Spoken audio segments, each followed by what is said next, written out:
Will they take it? Will US, if Greenland, if Denmark don't, as Kian was saying, take into account these concerns that the US has, do you think the US could go in militarily? Well, they haven't excluded it, which I think is fairly extraordinary, that they don't exclude taking military action against an ally. I mean, that's unheard of in sort of international diplomacy and international politics.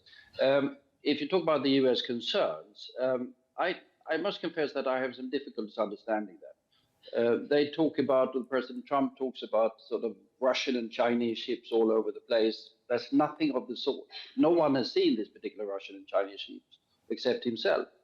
But even if they were, it so happens that Denmark, accordingly Greenland, is part of NATO.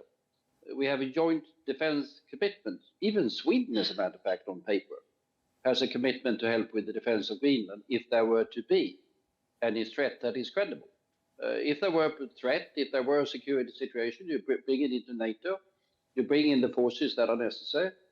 At the moment, the assessment that is made by the US military is obviously that there is no threat whatsoever. I don't think, as a matter of fact, that the US has any protection even for its own single remaining base there, against polar bears perhaps. But apart from the polar bears, no one has seen any threat worthy of the name in Greenland. So when Mr. Trump is speaking in these terms, I mean, he's in a fantasy world. I wonder who briefs him, or if anyone briefs him, or if he reads comics. I don't know. It's difficult to understand.